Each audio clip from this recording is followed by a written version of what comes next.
Hello and welcome to the Reality TV Cringe Podcast. I am one of your hosts, Beatrice, and I'm your only host this week. Delia is still recovering from her surgery that she had a couple weeks ago, so she's not here. So I have a little prop so I can feel a little less lonely. I'm like from Castaway, and this is my little Wilson over here, my little Delia, to make me feel less lonely on this island, this dumpster island that I'm on over here. I'm just talking to myself. So bear with me as I recap this week's episode of Seeking Sister Wife. It's going to be a little bit of a loosey-goosey type of an episode. I'm really enjoying this show because it's so beyond trashy and I love it. So I'm excited to get into it with you guys. But before we do, have to issue the disclaimer. Please hide your wife and hide your kids. This is a politically incorrect podcast. I'm stupid. Okay? I'm offensive. I'm going to swear a lot, and I do not care if it offends you. If you're sensitive, this ain't the podcast for you. Okay? Like, you can go find someone else to watch, and that's fine. If you like what we do over here, follow us on Instagram at Reality TV Cringe. Join us on Patreon in the VIP dumpster, patreon.com/Reality TV Cringe. It's the best way to support us over there if you want us to keep doing what we're doing over here. And if you want to crowdsource for Delia's gifts, I don't know. And if you're on YouTube, make sure you like, comment, subscribe, and hype up our videos. It helps boost us in the algorithm, and we really need it. Okay, we really need it. So please do that. Thank you very much. So last week, as many of you know, we weren't here because we canceled last week. Delia was not feeling well after her surgery. So just a brief recap of episode 7, which was titled Have to Choose Between My Two Wives. I'll just go like one by one by the couples that we saw last week. So we had Billie Jean and Reese, who went and saw their lesbian friends, Tia and Ashley, who apparently were like their first egg donors when Billie Jean and Reese had their twin babies. And now they're offering to be their surrogates for more babies. So that way they don't have to go and hunt for more sister wives. And Reese could just like not have to date anybody else because he doesn't want to do it. But Billie Jean is like, no, I still want to find a sister wife. Like, I still want a harem. So, like, I still want you to go pimp yourself out and find some women. And Reese is like, okay, fine. Like, if that's what you want. But I just thought it was interesting that they had these friends that, like, already, like, donated their eggs so that they could have kids and, like, are actively offering to be their surrogates for more children. So, like, why do you need to find another sister wife? I don't understand their motivations. I don't understand Billie Jean's motivations specifically. Like, she's very weird to me, but we'll get to that in this week's episode. Also, last week we saw the Merrifields. Ugh, God, these people, Danielle especially, like, I can't. She's so freaking dumb. I'm sorry, but she's so dumb. But we have Lorena taking English 3 times a week. We have the 90-day deadline coming up. They wanted to have a big wedding, but they can't because they don't have time to plan for a big wedding. So they're just going to do a courthouse wedding. But before they have to do that, before they have to get married, we need a prenup. Obviously, because apparently we learned last week that nothing is in Danielle's name. Like, the business that Garrick has with Danielle's brother is just in his name. The house that they have is just in his name. Like, the cars and stuff that they have, just in his name. So Danielle has nothing, and she's legally divorced from this guy. Like, how stupid, how dumb can you be? I don't understand. So they need to have a prenup, obviously, to protect Danielle and also her brother in the business that he has with Garrick, and also Danielle and Garrick's children.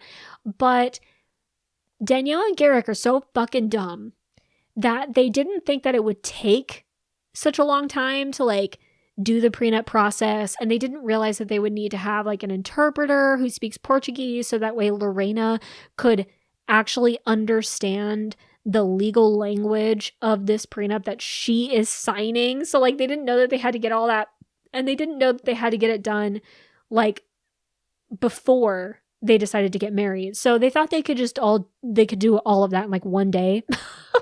Even though they have a 90-day K1 visa process, like they had all this time to figure it out. And they literally didn't do it until the last minute because they're dumb. I just like couldn't believe that.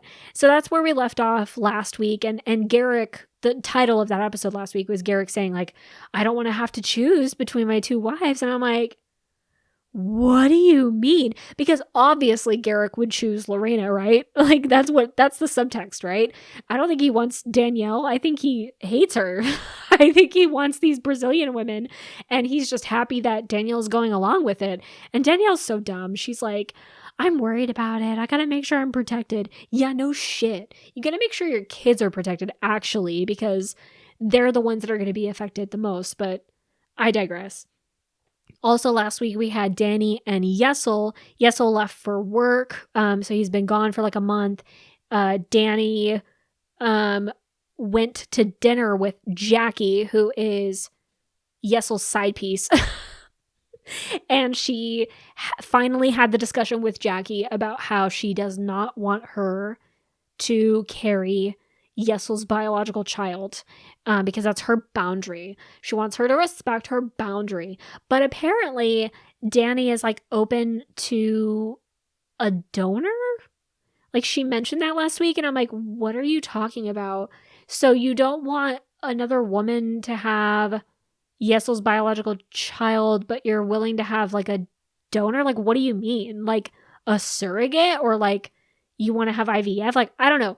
She makes no sense. But during this conversation with Jackie, Jackie was pissed. Jackie felt completely blindsided. She felt betrayed. She felt like she was led on because they should have had this discussion with her earlier on in the relationship before she got established. She felt like it was unfair of Danny to even have this boundary to begin with. And she felt like it was unfair to Yesel as well because he wants to have more children, and unfair to Jackie because Jackie wants to have more kids too. And she thought that she could have Yesel's babies. So Jackie straight up broke things off with Danny and Yesel last week. And I think this is what Danny wanted the whole entire time. I feel like this was Danny's master plan because I don't think Danny wants this arrangement whatsoever. And I think she hates it. I think she's uncomfortable with it. And yeah, that was where we left off last week with Danny and Yesel. And then last couple that we had last week was the Davis family. And this is where we had all of the girls giving Nick their boudoir calendar that they had made for him, and they made him breakfast in bed. Like, this dude is living the high life. Like, literally, he is unemployed. He doesn't drive. He probably smokes weed all day, and he's a philosopher, and he has 3 women making him breakfast in bed and giving him a boudoir calendar of their booties and boobies, and he's just like living his best life. But once he gets this calendar, it turns into another conversation about how Teresa's insecure and, you know, she doesn't know where she fits in the family and she's got a lot of negative self-talk, which is bringing a lot of negativity in the family in general. And I think what we're trying to get at here is that the Davises, like Nick, April, and Jenny, are kind of turned off by Teresa and her neediness and how insecure she is. And how she just doesn't have like a really strong sense of self, which is fine. But I'm also like, then kick her out though, because she's very obviously like super into Nick. She wants to change her last name. She brings that up again last week. She also wants to get all of them tattooed on her thigh or something, which is wild. And they're like, we've only known you for like 6 months. That's a little forward. So maybe let's not do that. And Teresa's like, maybe I should. So that's where we left off last week. So this week, catching up, episode 8, it's just papers, right? Oh my God, Danielle Merrifield. I can't. We start with the Merrifield. So again, last week, we had the whole prenup fiasco. This week, apparently they were able to get a prenup signed. They had to call a couple different lawyers because the one that they were working with last time wasn't a certified translator. So then they found one that was. And allegedly, Lorena understands all of the terms and conditions of the prenup, which I'm just like, I feel a little sus about that. I wonder how much she actually understands because I feel like Danielle especially like doesn't want Lorena to understand everything. I feel like Danielle's trying to undermine everything that Lorena does, because even last week and this week, you have these little comments from Danielle about how Lorena doesn't do her chores the right way, how she folds towels weird, and she empties the dishwasher in a weird way. And it's just like an adjustment having to live with someone else that does things differently than me. Like, Danielle strikes me as somebody who's very critical. And obviously, just like Danny from Danny and Yesel, Danielle Merrifield doesn't really want this situation. She's just doing it to keep her husband happy for some reason, because she doesn't want to lose him.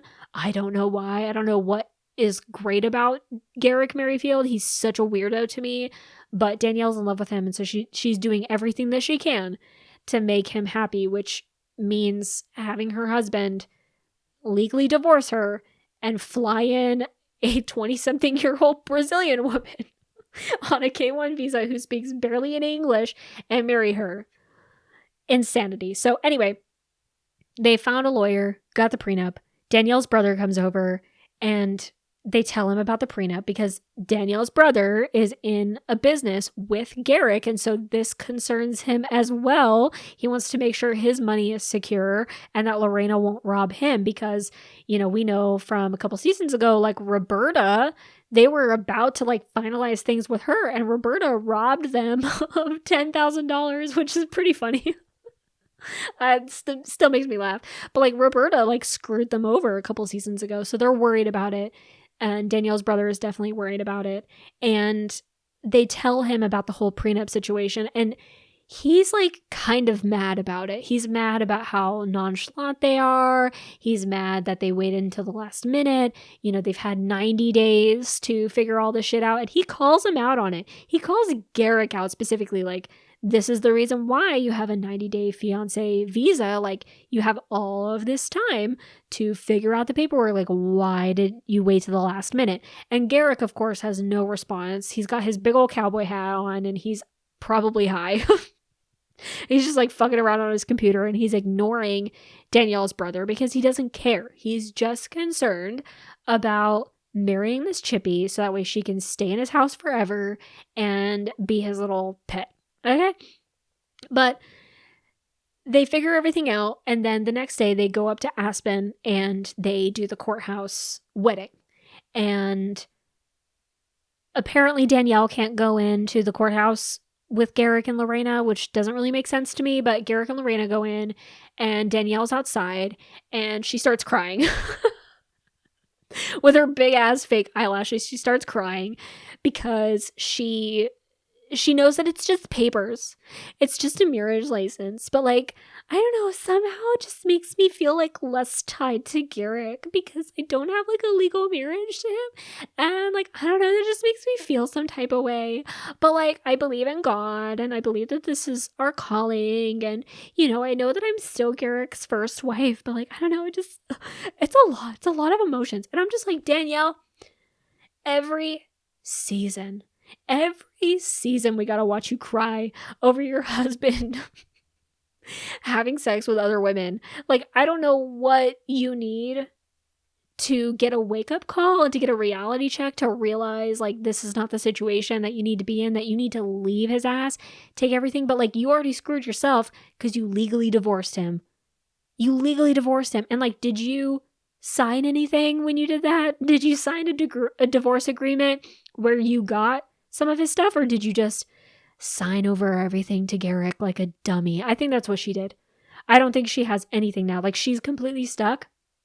And now Garrick married Lorena. They have a prenup, I guess, so that's good. Hopefully Danielle made sure that she was completely protected with her kids and stuff. But now you're screwed. Now you got to deal with this, and you got to live with your sister in your big old mansion and listen to Garrick and her make mac and cheese noises while you cry yourself to sleep with your baby monitor or something. Like, I don't know. She's a trip. She just cries about this every single season, and I just don't know why she's doing it. And she even mentions it, like, she says her faith in God keeps her doing this, but her flesh, like her body, is telling her, like, run away. This is a terrible decision. What are you doing with your life? Yeah. Listen to that. It's called your gut instincts, Danielle. Like, my God, delusional. Next, we have Matt and Angelica. We didn't really see Angelica this episode, but we have Matt dressed to the nines. He's got roses. He's going to take Shanae out on this like train ride date. It's a train ride around the coast of Rhode Island or something. So it's going to take like 5 minutes. Sorry. But like they take this train ride date and Shanae is a little skeptical because she hasn't really heard much from Matt this whole entire time. It's been like a couple weeks. He still isn't making a lot of effort, which has been her main issue this entire time. She's felt like she was just a side piece to him and that he didn't actually care about their relationship, and she just wants more effort. She doesn't want these like grand gestures of a train ride across the coast of Rhode Island. She wants him to just, text her or like want to spend more than a couple nights a month with her, because if she's going to be his girlfriend and be their sister wife, like she wants to have more of a permanent role in their life. So they're on this date and it's already kind of awkward. Matt's like, so how you doing, Shawty? Like, I love you and I want to be with you. And Shanae's like, yeah, but are you dating other people? Because she had her little conversation with Angelica just a couple episodes ago where Angelica spilled the beans and told her that, yeah, Matt went and dated a witch. And I went on the date. Well, she didn't tell her that she went on the date, but Angelica spilled the beans and told Shanae that they went and dated.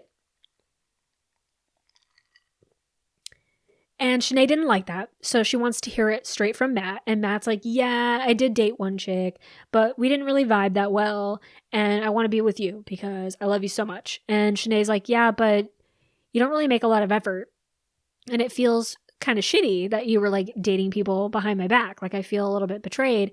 And then Matt spills the beans that Angelica went on the date too, and so then Shanae feels extra betrayed because Angelica didn't tell her that last time. And so this is where Shanae just like gets up and leaves, and she's like, I'm done with y'all. Like, you guys suck. I've got another man or whatever that's waiting for me, that's actually putting the effort with me. So bye. Now, here's my whole thing. Like, Shanae breaks things off with Matt and Angelica, which is fine because Matt kind of sucks. But like, why is Shanae mad about Matt dating this witch for one date when she was the one that went out and started seeing other people without telling Matt or Angelica at the very beginning? Like, are we just forgetting that? I don't know. Like, that was from like episode 1 or 2 where she's like, yeah, you haven't made a lot of effort, so I started dating around, and I'm also intimate with someone else. She didn't ask for Matt's permission. She didn't even tell him before that happened. She just did it. So like, why are you mad when Matt does the same thing? That doesn't make sense to me. I understand Shanae being upset with Matt's like lack of effort, because it does sound like he was giving her the bare minimum, if that. Like, he was giving her barely anything. So like, I understand that, but you can't be mad at him dating the witch. Like, when you went and dated some guy and you had sex with him. So anyway, they broke things off and we have no more Shanae, which, judging from the preview that we'll get to later, it seems like Angelica is going to be really sad about that, because that's her lover right there. Next, we have Danny and Yesel, and this was awkward. Oh my gosh. So again, last week, Jackie broke things off with Danny and Yesel because Danny told her boundary and Jackie felt like that was super unfair. And so now we have Jackie at home with the kids because Yesel's still gone at work or whatever, and she gets a call from him. So she pulls him up on her computer, and Yesel's like, yeah, so how are things going? You know that he's probably texting Jackie on the side, right? Like, I feel like he's been texting Jackie this whole time, but whatever. So he asks her how it's going. How did it go with Jackie? How was the conversation? And Danny's like, well, it didn't go well. Basically, Jackie broke things off with us, and it was because she felt like I was being selfish and being unfair. And this makes Yesel so pissed. He is like super disappointed. His demeanor turns from like eager to talk to his wife to completely disgusted with her, in my opinion. Like, he's just so over it. He's mad, I think, at Danny for even having this boundary in the first place, which I think is fucked up. So Yesel's like, well, that fucking stinks because I actually like Jackie and that sucks. And then he has the audacity to ask Danny if this boundary has any room to change, or like if she has any room to change her mind about it. And Danny, of course, is like, no, because it makes me really emotional and I don't want you to have another kid with another woman. Like, that sucks. I don't want to see that. We already have our family here. Like, it's hard enough for me to agree to have you have sex with other people. So Yesel's not happy with that answer, and he immediately is like, okay, well, I gotta go, bye. Like, he doesn't even say I love you or anything. Like, he's pissed. And then we have like a little scene with Yesel from his diary cam, and he's like, I think this whole thing was super unfair, and I think that Danny is being kind of unreasonable, and I'm really pissed off about all of this. It's really unfair to me because I want to have more kids. Like, I'm open to that, and I just wish this would have gone over differently. So yikes. This is the exact scenario that Danny was worried about this whole entire time. But again, I think that Danny did this on purpose because I don't think that Danny is comfortable with this situation whatsoever. I don't think she liked Jackie at all. I don't think she wants Yesel to be with any other woman at all except for her, which is fair for a regular, monogamous woman. But like, don't agree to this situation then. You should have left Yesel's ass when he even brought it up, when he made that stupid fucking PowerPoint about how great polygamy was. Like, I don't know why you're subjecting yourself to this when it's just going to hurt you and probably lead to your guys' ultimate divorce, because Yesel doesn't seem happy about it either. And he doesn't even want to respect Danny's boundaries whatsoever. He's always asking her to change her mind. He's always asking her to adjust to his needs. He does not care about Danny's feelings whatsoever and what she wants and what makes her feel comfortable. He's just concerned about getting his pencil wet, and that's it. And then last but not least, we have Billie Jean and Reese again this episode.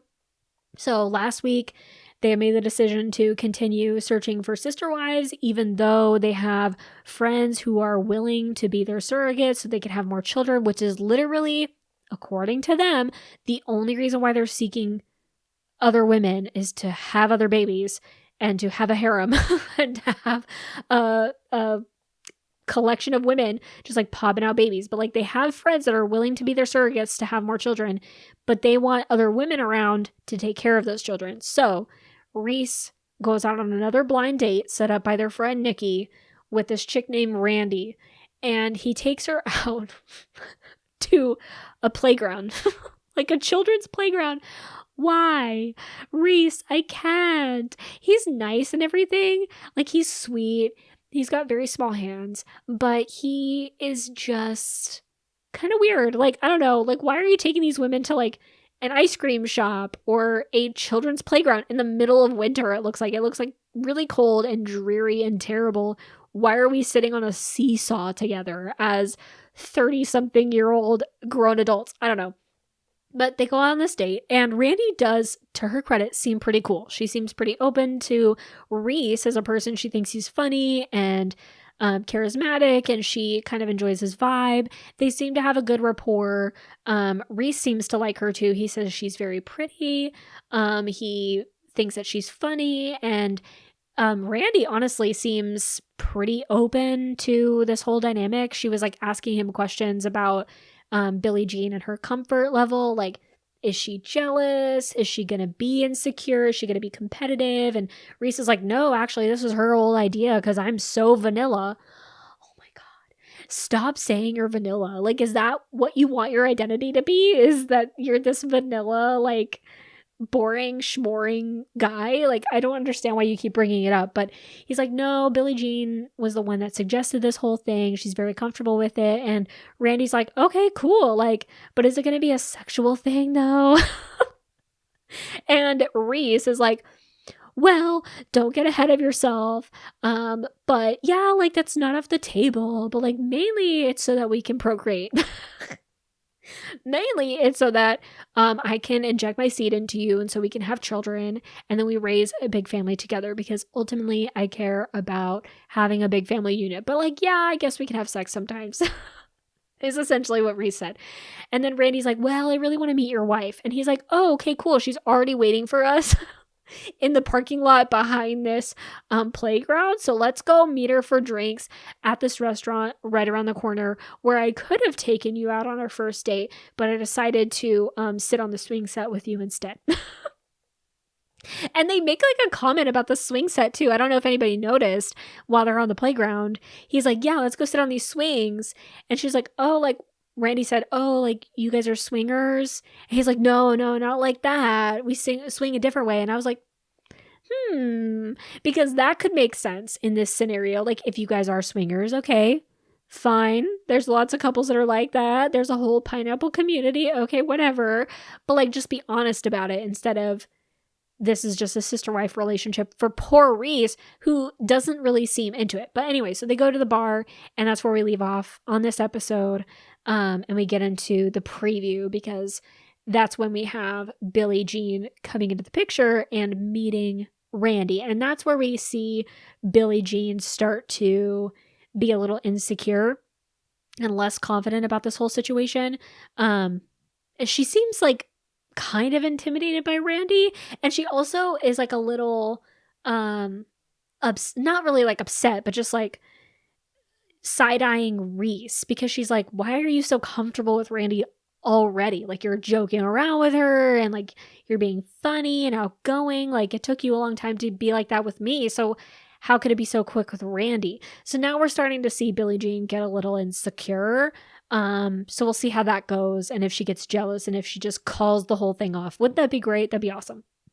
Also in the preview, we have Matt telling Angelica that Sinead broke up with him and they're no longer going to see her anymore. And Angelica is totally disappointed because that was her lesbian lover and she misses her. So I don't know what's next for Matt and Angelica.